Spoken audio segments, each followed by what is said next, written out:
je disais il y a un instant, très très heureuse de vous inviter.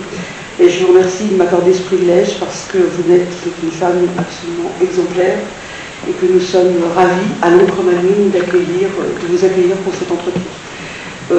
Je suis présidente de l'association L'Ancre Manouine, qui l'association littéraire de Saint-Malo. Nous travaillons avec Étonnants Voyageurs et nous recevons 14 fois par an des auteurs, toutes sortes d'auteurs. Et là, c'est notre partenariat particulier avec les Étonnants Voyageurs dans le cadre de notre thème qui est « Ces liens qui emprisonnent ». J'ai trouvé que vous étiez idéal pour parler de tout ça. Alors la première question que j'aimerais vous poser, vous êtes une grande figure de la littérature caribéenne, mais vous êtes une grande figure de la littérature tout court. Votre parcours de femme et d'écrivain est exemplaire. Je le rappelle, vous avez été faite commandeur des arts et des lettres en 2006. Dites-moi si je me trompe. Vous êtes l'auteur de plusieurs ouvrages, écrits à quatre mains avec André Schwarzbach, auteur du magnifique livre Pluie et vent sur Télémée Miracle, qui est paru en 1972 et qui raconte donc le destin d'une femme noire en proie à son quotidien. C'est un best-seller dont je crois que Chamoiseau disait qu'il était inépuisé et inépuisable. Et c'est vrai qu'à la lecture, on se rend bien compte de ça.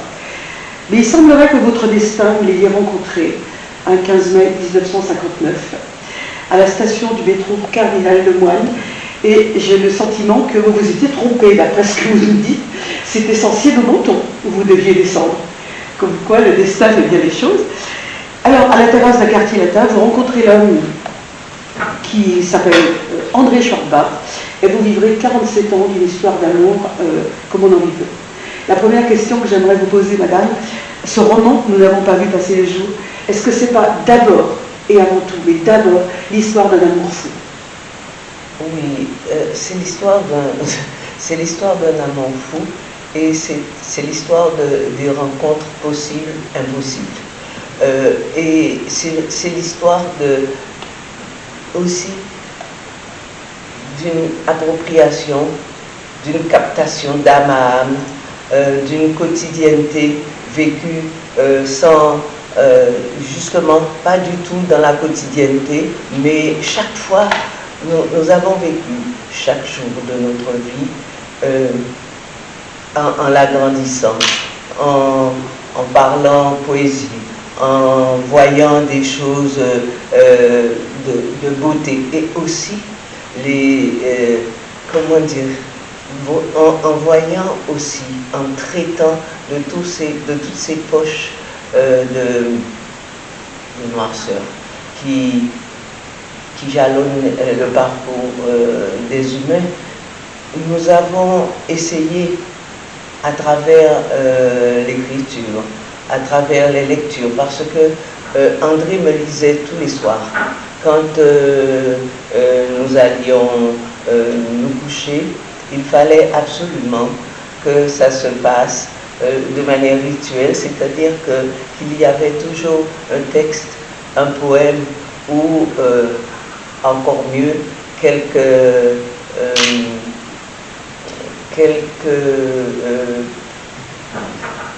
écoutes musicales, soit justement de chansons yiddish, soit de chansons antillaises, soit de blues, c'était pour moi, quand je regarde ma vie, c'est vraiment, c'est très difficile, parce qu'on a l'impression de ne jamais pouvoir la raconter, parce qu'on n'en vient pas à bout. Il y a toujours un grand chapitre qui vous échappe, et on voudrait, on essaye chaque fois de l'éclairer, parce que effectivement, au fil des années, et Dieu seul sait s'il y en a des années de vie pour moi, eh bien, beaucoup de choses vous échappent, et jusqu'au bout, tout reste encore une énigme, parce que on voit que comment les choses changent, et nous naviguons dans une espèce d'incertitude de plus en plus profonde. Alors que quand on a commencer à se voir. On parlait d'espoir, on parlait de lumière, on parlait comment dirais-je, d'un monde vivable pour les humains. Or, à mesure que les jours passent, eh bien, c'est compliqué de discerner un peu de lumière dans cette nuit. Vous parliez d'une rencontre d'âme à âme. C'est merveilleux vous entendre dire ça. Une rencontre d'âme à âme qui a animé votre quotidien. C'est absolument merveilleux. Et vous avez perçu ça tout de suite? Ah, immédiatement. C'est incroyable. Mais à la première, au premier moment, cet homme m'est apparu d'ailleurs comme une sorte de grand mystère. Et moi, j'aime les mystères. J'aime que les choses, qu'il y ait, si vous voulez, plusieurs hommes, plusieurs personnes en une. Donc, je voyais bien que j'avais devant moi un homme qui semblait jeune, qui était tout frais, en quelque sorte, mais en même temps, qui avait des yeux, non pas usés, mais des yeux qui étaient tellement pensifs qu'il m'interrogeait. Je me disais, mais qu'est-ce qu'il y a derrière tout cela? À quoi cette pensée, cette espèce de mélancolie douce, à quoi tout cela peut correspondre? Qu'est-ce qu'il y a derrière tout cela? Et je ne savais pas du tout ce qui pouvait comment dire, l'habiter de la sorte et le faire plus grand justement que lui-même, parce que je voyais quelqu'un et je voyais qu'il y avait tant de monde dans cette personne qui reposait sur ses épaules. Et là, on a commencé à parler. Et c'est incroyable parce que je pense qu'il y avait quand même une espèce de marque du destin, de fatum, parce que il me disait qu'il venait de déposer son manuscrit au seuil ce jour-là. Il se sentait libre. Et c'est peut-être pour cela qu'il est venu vers moi et qu'il s'est senti donc plus léger et donc en mesure de nouveau converser avec le monde. Et je crois que c'est cela aussi qui nous a immédiatement captivés, parce que moi, en rentrant, je me disais bien que j'avais... vous savez, quand on est jeune, on demande, et quand on croit, quand on est croyant, il y a une chose essentielle que l'on a envie d'avoir comme don. Et j'ai toujours demandé aux puissances d'avoir le don de clairvoyance et de savoir ce qui serait essentiel, ce qui me serait essentiel. Et c'est cela qui m'a guidé en fait, je pense, et j'ai tout de suite saisi que là, il n'y aurait plus de place pour un autre amour. Que là, en cet instant-là, j'avais rencontré la personne qui m'éclairerait à jamais dans mes ténèbres et qui pourrait m'aider à agrandir la vie. Parce que c'est de cela qu'il s'agit. Il s'agit aussi lors de rencontres de ne pas se diriger dans un piège, de ne pas se diriger dans une prison, de ne pas se sentir prisonnier, parce que les liens emprisonnent quelquefois. Donc c'est de cela qu'il s'agit.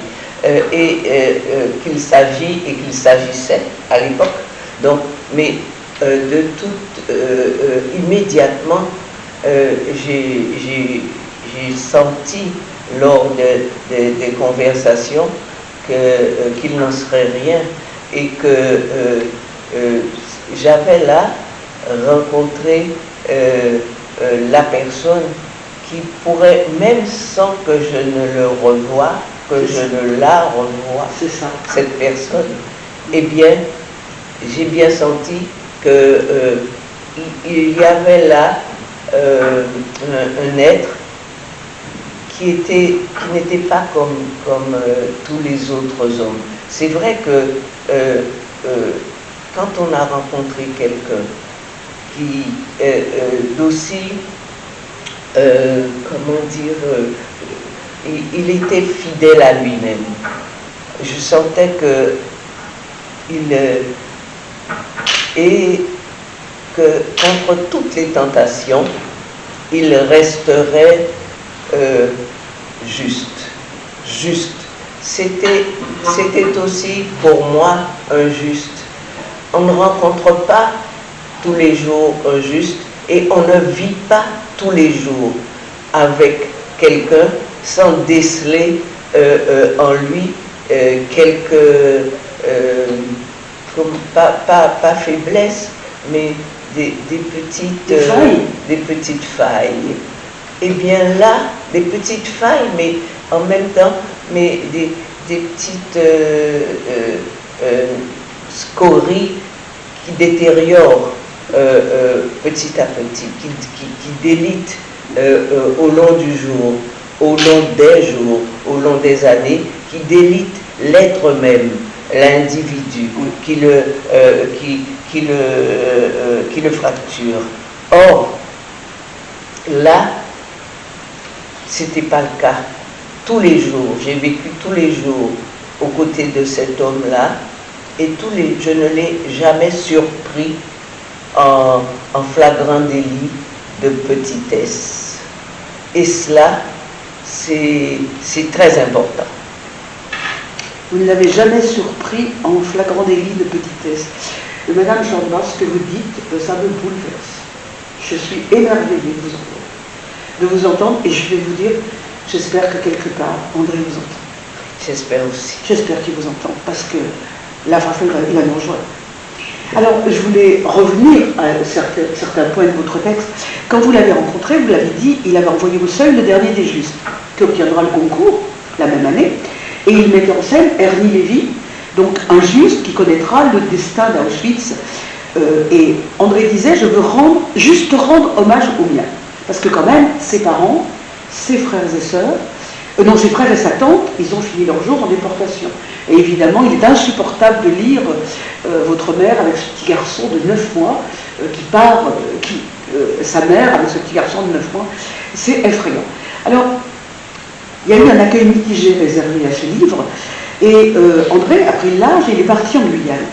Alors, je voudrais vous dire, est-ce qu'il n'est pas étrange qu'on ait si mal reçu ce texte, qu'on l'ait si mal compris, qu'on ait souligné des erreurs historiques, des plagiats, vu dans son personnage un Christ qui choisissait le martyr, la résignation du peuple juif devant le massacre, ou encore la lecture marxiste d'André Stille, qui critiquait l'humanité, même une opération du seuil pour fabriquer un livre à succès, alors que Lanzmann, et ça j'ai bien retenu, il a écrit en 1976, André, je viens de relire Le Dernier des Justes. Je pleure, je ne cesse pas de pleurer. C'est le plus grand livre, le seul. Je t'aime, pardonne cette explosion. Bon, là, tout est dit.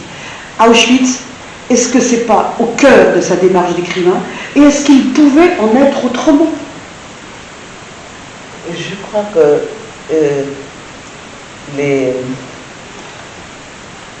l'époque n'était pas prête à recevoir ce type de roman, parce qu'il s'agit rien de moins que de toute l'histoire de l'antisémitisme, du début jusqu'à la fin. Depuis cet holocauste de York en 1185, où toute la petite communauté est égorgée parce qu'elle refuse elle refuse la conversion, et donc, et à la suite de ce sacrifice communautaire, l'Éternel, il est dit que l'Éternel accorde à ce rabbi un juste par génération, désormais. Et là, on commence, comment dirais-je, génération après génération, on a l'histoire, toute l'histoire de l'antisémitisme dans le monde. C'est cela, en fait, qui était gênant à cette époque-là. Mais plusieurs autres choses étaient gênantes également, c'est-à-dire que c'est un homme qui n'appartient à aucune chapelle littéraire. C'est un homme qui est pratiquement, qui n'a pas d'appui dans ce monde où il en faut justement des appuis. C'est un monde, c'est comment dirais-je, c'est un ovni qui arrive avec un livre tout simplement, juste, un livre bouleversant.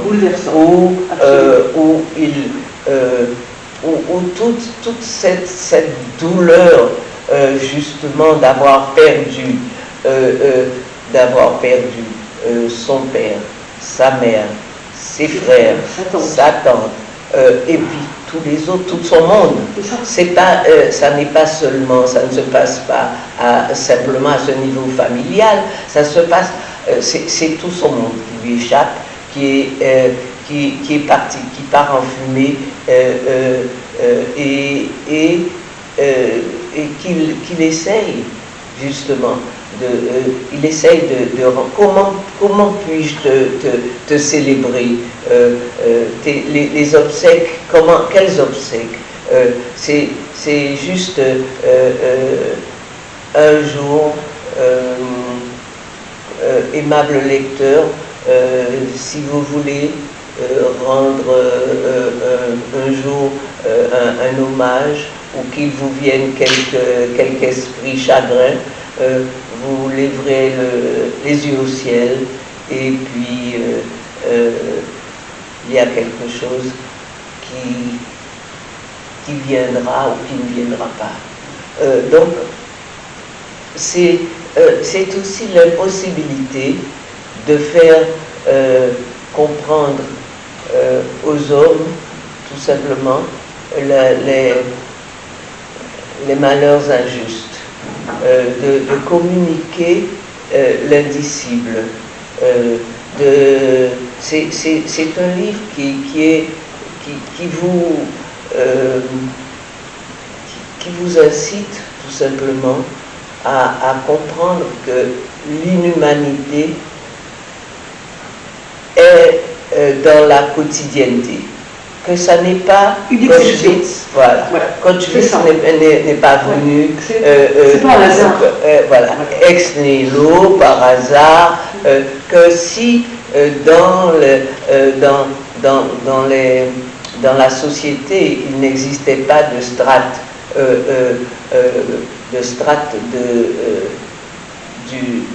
de saison du mal, eh bien Auschwitz n'aurait pas été possible.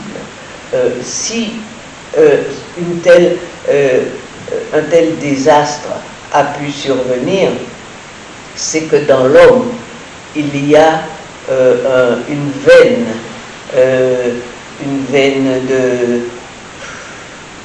de grosse obscurité qui peut, à un moment donné, éteindre le soleil. Ouais. Donc, cela, c'est une interrogation sur le mal dans le monde, tout simplement, sur le mal, et qui existe de différentes façons, en différentes saisons, et qui traverse tous les siècles, et qui traverse tous les mondes également.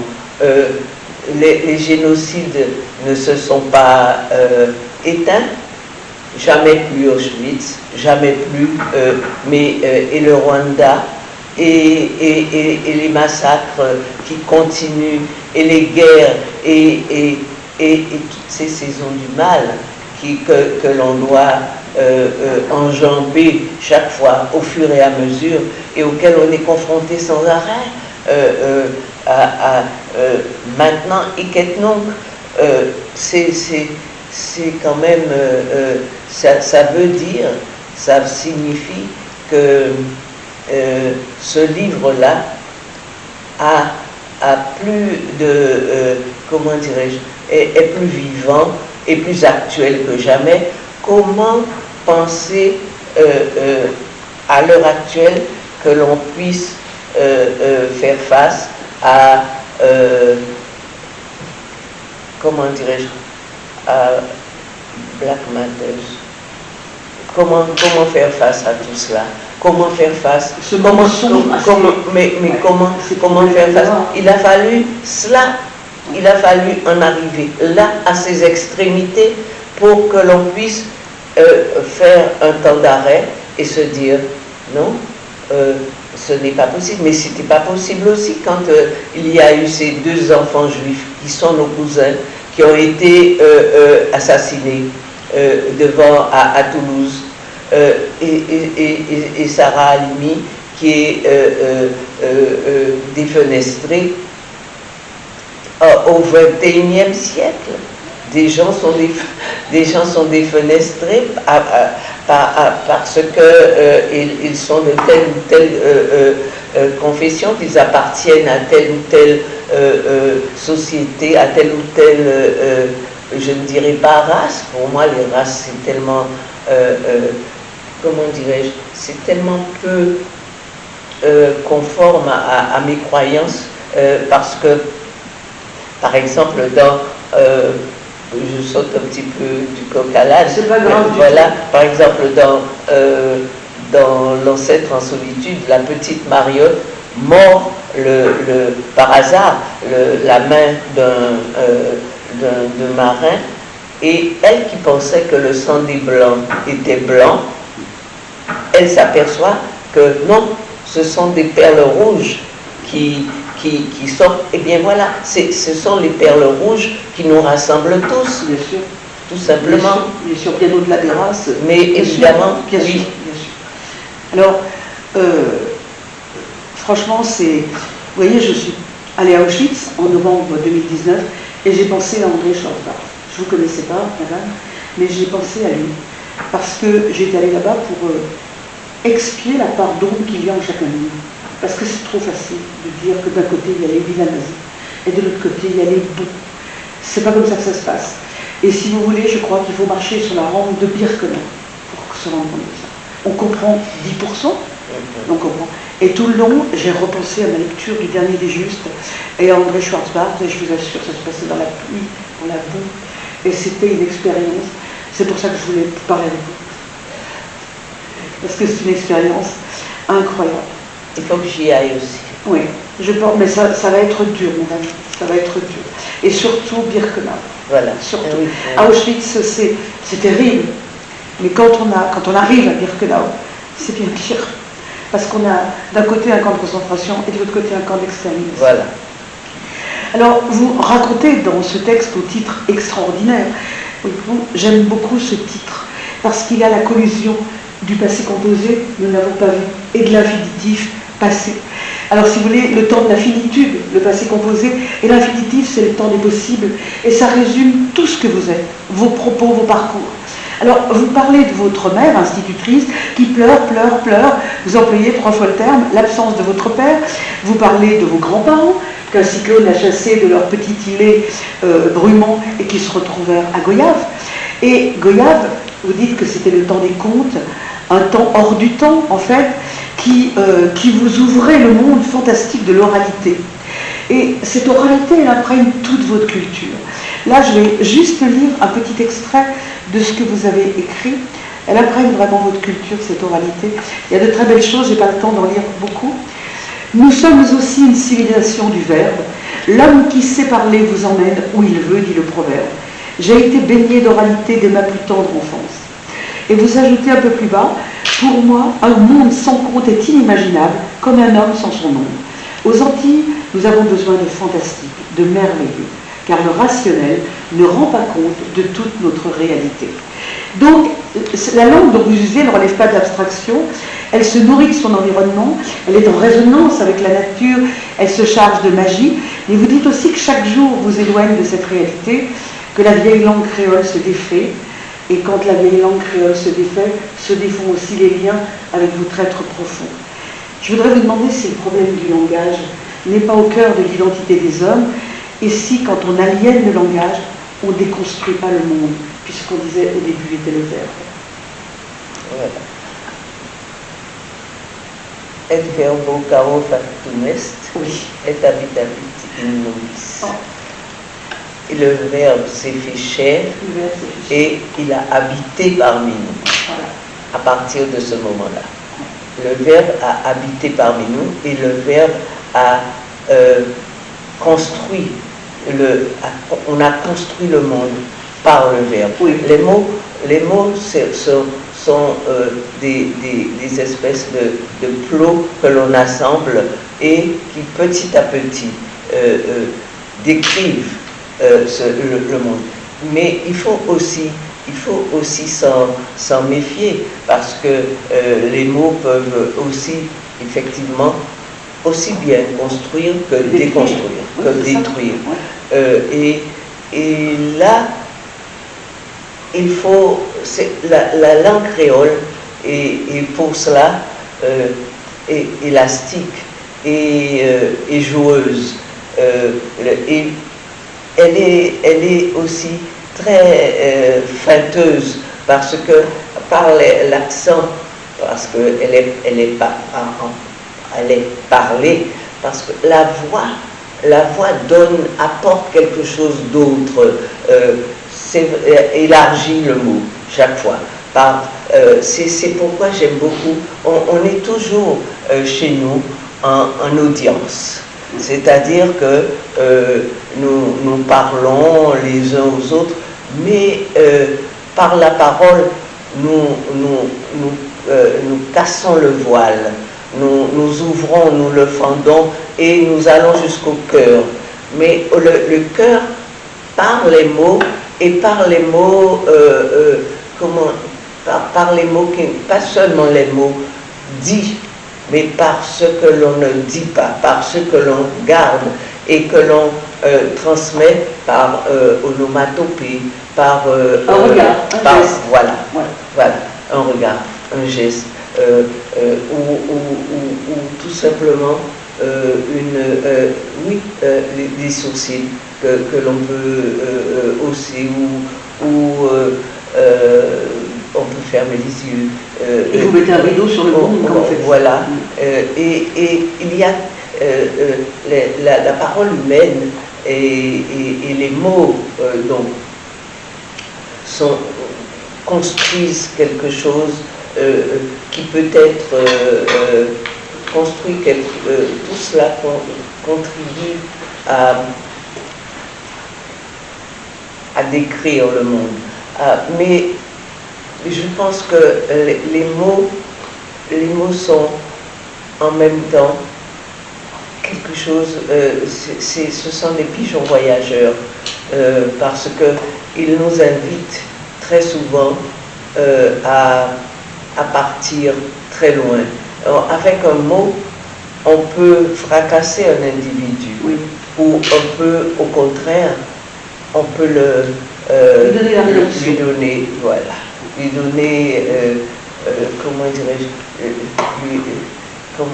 le sauver, parce que il y a des mots qui sont comme des huiles apaisantes, des onguents, et il y a des mots qui sont aussi comme des acides qui vous brûlent. Et les mots, c'est la parole humaine, c'est quelque chose, parce que il y a des contes créoles qui disent que avant les animaux, c'était les animaux qui parlaient et pas les hommes. Les hommes n'avaient pas encore la parole et Dieu avait donné la parole aux animaux. Mais les animaux s'en sont tellement mal servis que Dieu leur a ôté ce don, la parole, et Dieu l'a donné aux hommes. Mais les hommes s'en sont-ils bien tirés avec ce don? C'est ça la question. La question c'est quoi faire de la parole humaine? Vous avez raison.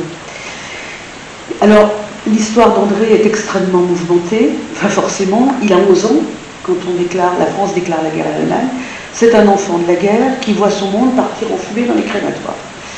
Il sera séparé des siens. Très belle histoire que vous nous racontez quand il sauve sa sœur in extremis de la déportation. Il va prendre les armes. Il sera, et il faut bien le savoir, arrêté et torturé dans les sous-sols du petit séminaire de Limoges.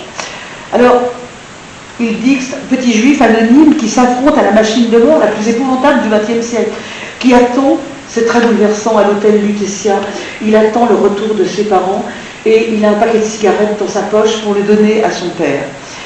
Donc, André se sent coupable de vivre, il décide d'écrire. Et il le dit, et vous le répétez, non point par vocation littéraire, mais pour comprendre, pour donner aux morts la parole, pour rendre hommage, je l'ai dit, à cette civilisation, pour entériner une victoire sur le silence.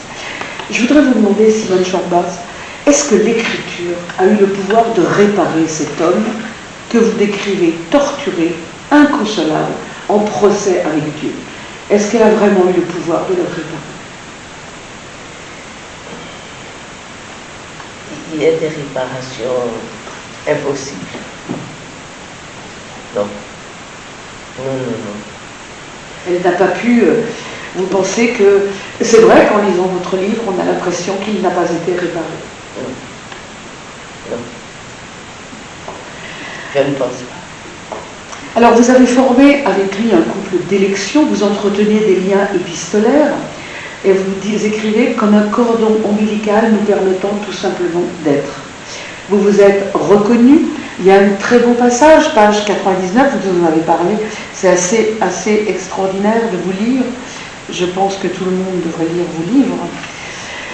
Donc, un très beau passage là-dessus. Vous dites, par exemple, notre relation a commencé par une correspondance qui s'est imposée à nous comme un cordon ombilical nous permettant tout simplement d'être. André m'écrivait 2 ou 3 fois par jour, et moi de même. Cet éloignement ne me pesait pas. Nous ne nous connaissions pas beaucoup, certes, mais nous avions l'impression de continuer une histoire commencée dans une autre vie. Nous n'avions pas besoin de lier connaissance comme cela s'entend d'habitude. Présentation, fréquentation, sortie. Non. Immédiatement, une impression indéfinissable nous a rapprochés de l'ordre de la reconnaissance, renaître avec, comme si chacun de nous identifiait en l'autre un être côtoyé depuis toujours. C'est absolument magnifique ce que vous écrivez. Je suis tombée amoureuse d'André dès notre première rencontre, et lui de même. Ce soir-là, il s'est précipité chez Abracha pour lui confier qu'il venait de rencontrer une femme avec qui il souhaitait finir sa vie. Je trouve ça mais extraordinaire. Je n'étais même pas certaine de le revoir, mais qu'importait. Il y avait sur terre quelqu'un capable de déclencher chez moi l'amour complet. Et il était écrivain, c'était suffisant. J'avais assez d'énergie pour continuer ma vie entière ainsi. Et vous continuez, ce que j'éprouvais le jour de notre rencontre ne relevait en rien du coup de foudre, mais du simple constat de m'être enfin trouvé, de me découvrir pour la première fois. J'avais 20 ans, et je savais avec certitude que j'avais croisé un homme que j'aimerais toute ma vie. Je pense qu'il n'y a personne qui peut écrire des choses aussi belles. Et vous dites, quand il est parti à Cayenne, après le concours, vous vous êtes senti seul, et vous l'avez laissé partir, et vous dites que vous continuez à le voir comme au premier jour, démuni avec son manteau qu'il avalait. Alors vous vous êtes marié le 21 mars 1961, jour du printemps, et il est parti le lendemain matin, même dans la nuit. Vous avez souffert après sa mort, dans ce que j'ai lu, en découvrant certains de ses écrits, ses notes, et vous vouliez protéger vos 2 enfants de sa mélancolie. Vous écrivez que vous avez vécu avec un blessé éternel, un homme troué.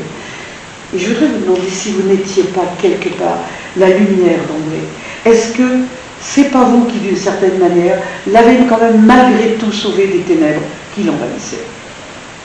Je voulais juste dire, vous avez compris, madame. Oui, c'est beaucoup dire, mais en fait, je pense que tout de même, avec cette reconnaissance que j'avais de cette douleur,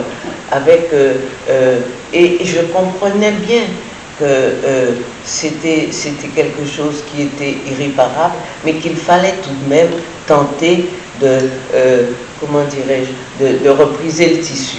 Le tissu était vraiment déchiré de part en part, mais la trame, il fallait la recoudre. Il fallait la recoudre, et c'était moi qui pouvais le faire, parce que je n'attendais rien d'autre que cela.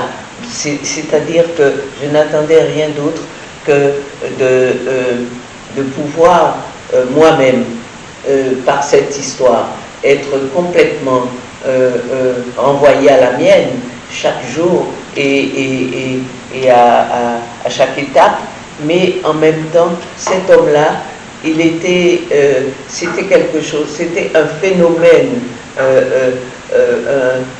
comment dire, un phénomène d'humanité qu'il fallait absolument que je puisse protéger.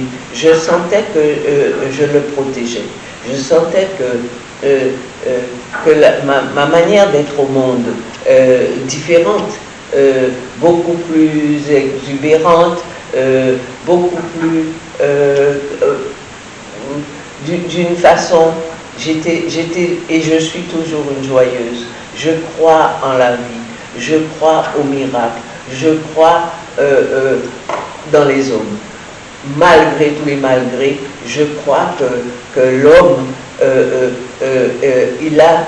que la poussière d'étoiles est plus forte que le cerveau reptilien, que quelque chose oblige l'homme à à se dépasser, en fin de compte, je veux dire, en dernier ressort. Et bon, c'est vrai que on ne peut pas perdre espoir. Si on perd l'espoir, autant se suicider. Si on décide de vivre, il faut absolument avoir quelque chose, un talisman qui vous dit que il y aura quelque part un jour la bête qui a avalé le soleil, que cette bête-là, eh bien un jour, elle sera terrassée et que on verra, si tant est que les saisons du mal et les saisons du bien ne sont pas cycliques et ne reviennent pas, comment dirais-je, par saison justement, et que, par exemple, maintenant, dans ces jours que nous vivons, peut-être que c'est vrai que l'ombre est grande, mais la lumière, lui, dans les ténèbres, et il faut la trouver, et il faut la trouver. Donc, je crois que oui, j'ai pu apporter quelque lumière à cet homme. Je pense que, mais en lui, il y avait quand même toujours quelque chose dans l'enfant a toujours existé, a toujours été présent, et cet enfant qui s'émerveillait de ces histoires bibliques, qui s'émerveillait d'un caillou, d'un brin d'herbe, cet enfant-là est toujours demeuré, et que c'est vrai qu'il a toujours su voir, toujours su comprendre que le sourire d'un enfant était un rempart contre la noirceur du monde.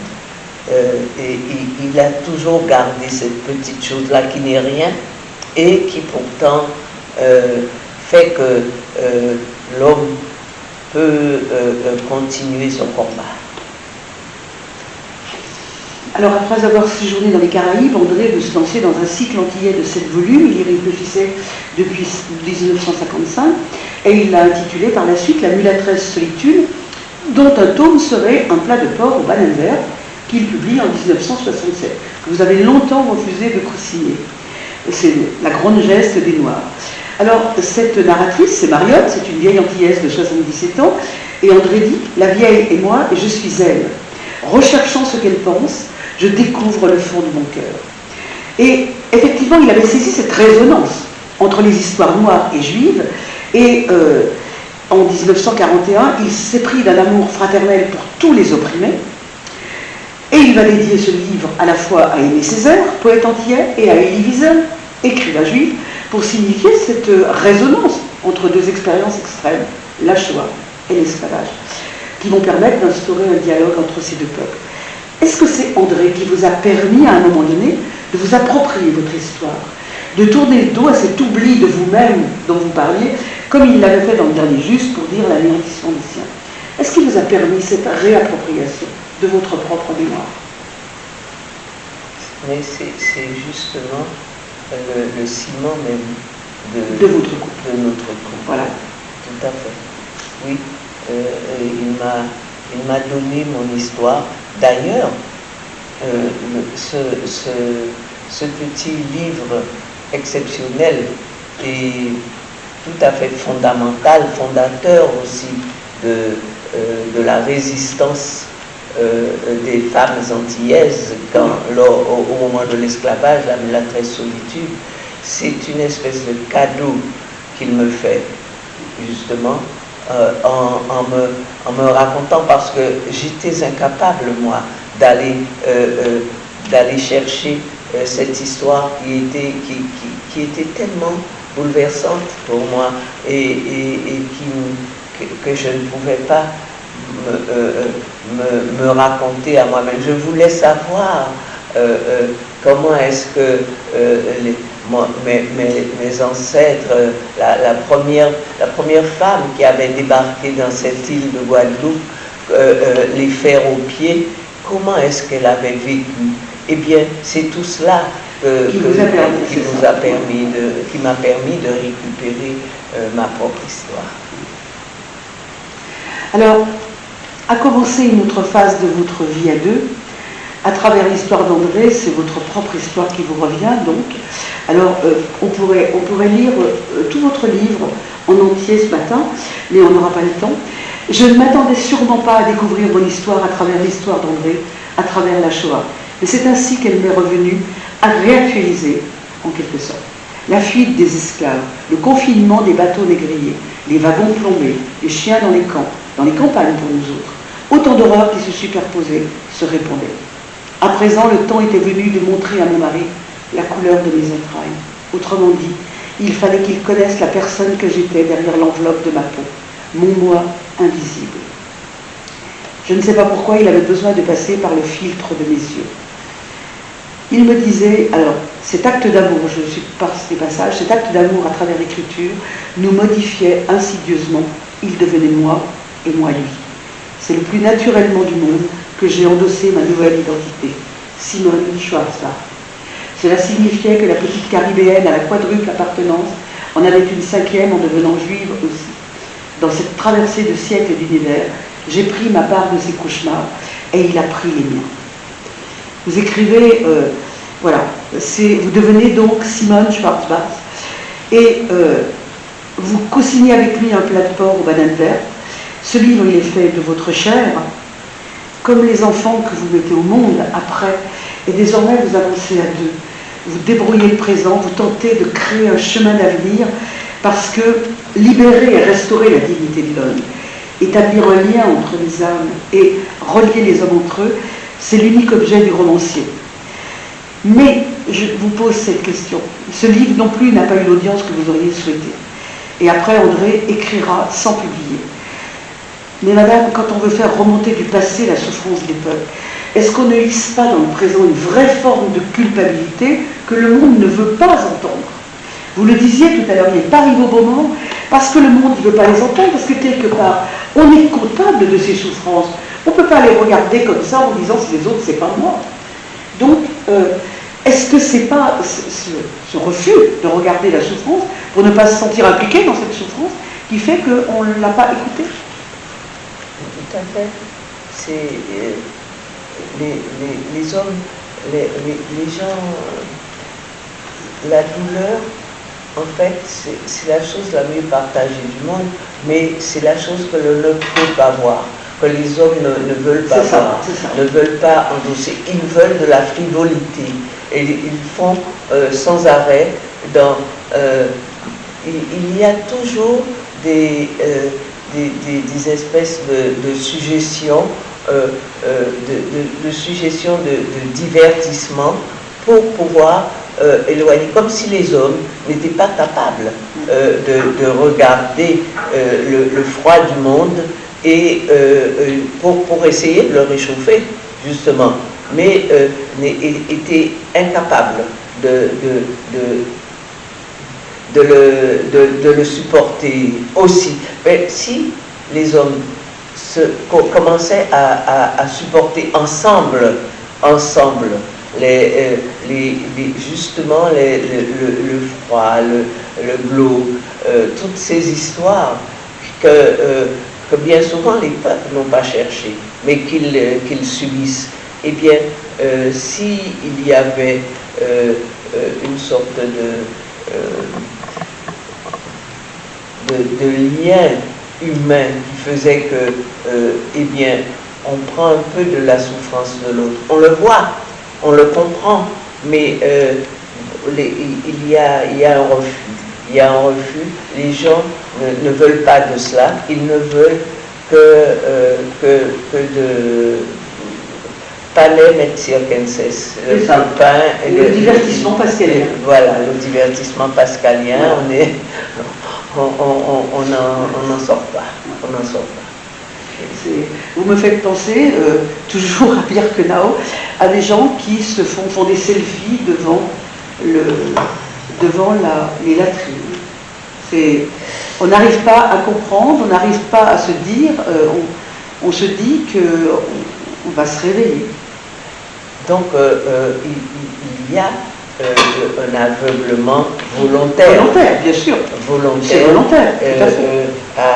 À faire barrage à cette espèce de... On ne veut pas de vague de souffrance, on veut traverser le siècle justement en slalomant à travers toutes les souffrances et en les évitant.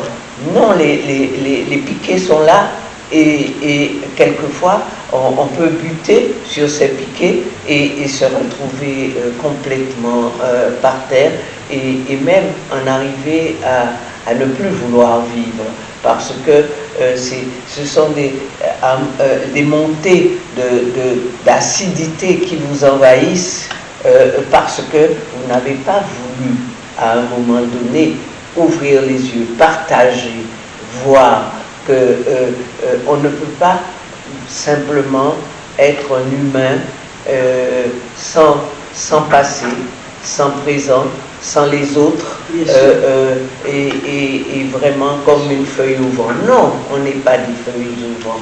On est des humains avec un sang rouge, tous, c'est tout. Il y a deux idées maîtresses qui, au cœur de l'œuvre d'André Schwarz-Bach. Le monde concentrationnaire est le secret de notre monde et l'homme concentrationnaire est une des clés de ce que nous sommes. Ce mal, il refusait d'en parler directement, mais il a usé d'un biais dans le dernier des Justes pour faire vivre à son héros des expériences similaires. Et il en va de même pour ce second texte où la narratrice est une femme emmurée, en proie à ses fantômes.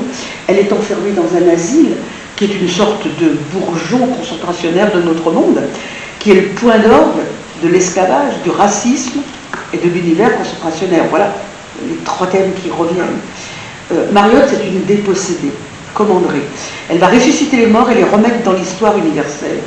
Et je voudrais vous demander, sans parler du confinement actuel, est-ce que vous ne pensez pas que, je pense que si, le monde contemporain reflète cette idée, à travers son architecture urbaine, à travers ses idées, ses comportements haineux, ces replis des gens en eux-mêmes, ces peurs qui font redouter l'extérieur, qu'il soit son voisin ou un migrant, ces tours d'intolérance qu'on voit partout. Est-ce que vous ne pensez pas donc qu'on est toujours dans ce monde concentrationnaire qu'André a tellement essayé de dénoncer? On n'en sort pas. On n'en sort pas. On n'en sort pas. On n'en sort pas. C'est toujours la même, le même monde. Et c'est incroyable que ce travail soit si actuel, parce qu'à l'époque, quand il a paru, on nous reprochait de l'avoir inventé, oui, ce monde. Comme si c'était nous qui avions inventé la vieillesse et tous ces avatars et ce monde, ce monde avec des bourgeons concentrationnaires qui fleurit dans ces asiles où les vieux sont parqués, je dirais. Et tout cela, les personnes, les lecteurs n'étaient pas du tout prêts à comprendre. Et parce qu'il me disait chaque fois, quand je les rencontrais, ah bien, vous êtes bien jeune. À l'époque, j'étais en pleine jeunesse. Je vous croyais vieille pour avoir écrit et co-signé ce texte. Est-ce qu'il faut être vieille pour comprendre que la vieillesse existe et pour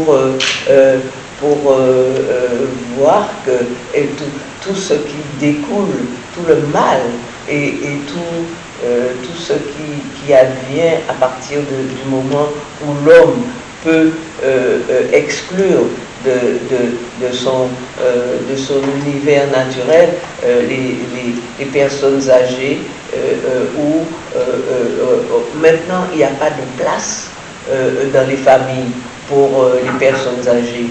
Il n'y a pas de place pour... c'est encore... on est dans un siècle où le jeunisme est encore plus exacerbé qu'à l'époque.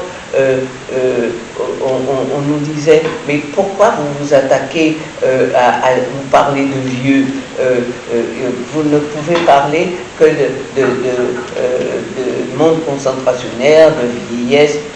Mais oui, nous parcourons les saisons du mal, nous n'avons rien inventé. Et la preuve, c'est que aujourd'hui, on peut parler de tous ces thèmes qui reviennent et qui ne sont jamais partis, qui ne reviennent même pas, qui étaient là, et sèment tout le long du parcours. Alors en 1972, vous publiez Pluie et vent sur Télumé Miracle, qui est une longue généalogie de femmes guadeloupéennes, les Lougandor, depuis l'époque de l'esclavage jusqu'au temps moderne. C'est une extraordinaire épopée lyrique. Et André Schwarzbart, lui, il reste l'auteur de ce chef-d'œuvre absolu. Alors, Le Dernier des Justes, son œuvre est évidemment beaucoup plus que cela.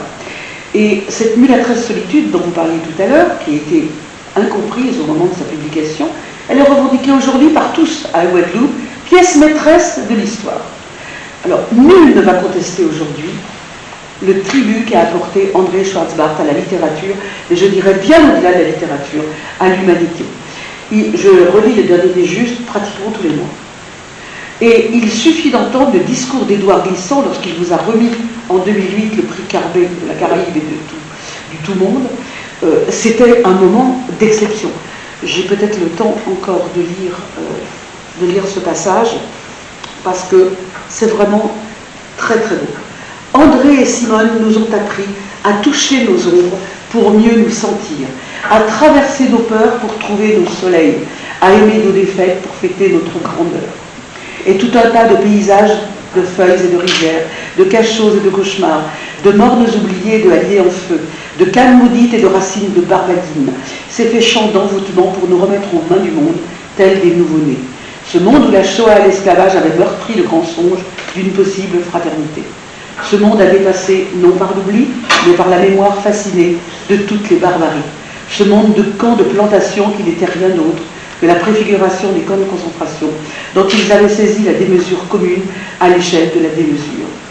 Le génie d'André Schwarzbach a été de comprendre que les souffrances doivent être solidaires si l'on voulait changer l'ordre de la cruauté, de comprendre qu'il fallait convertir les souffrances en expérience pour convertir le cercle des récriminations et des repentances, de comprendre qu'il n'y avait pas de monopole des souffrances et d'adopter sans réserve la Guadeloupe de Simone Schwarzbach comme un lieu de réflexion sur l'histoire du monde, ce en quoi le dernier des justes est à la fois un inclassable monument de la question humaine, monument juif, monument guadeloupéen, monument mondial, monument d'expression d'un tout monde ouvert à toutes les rédemptions.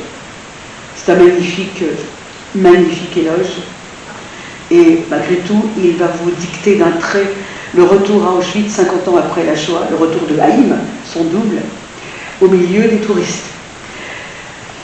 Il paraît, dites-vous, à ce moment-là, jeune, joyeux, apaisé, et il va mourir peu après. Il a demandé donc, contrairement à la tradition juive, d'être incinéré de façon à rejoindre en fumée sa mère, son père, ses deux frères disparus dans les crématoriums d'Auschwitz. Je voudrais vous demander si vous pensez que le génocide nazi, il y en a eu plein d'autres, on le sait, plus que toute autre exaction du monde moderne, est-ce que c'est un point de non-retour dans l'histoire de l'humanité? Et je voudrais vous dire ce qui me fait vous poser cette question. Balzac a écrit la comédie humaine. À ce moment-là, c'était pas toujours marrant, mais bon, c'était la comédie humaine. Après, on a écrit, Malraux a écrit la condition humaine. Et là, c'était complètement autre chose. On parlait de l'homme, on parlait plus des avatars sociaux.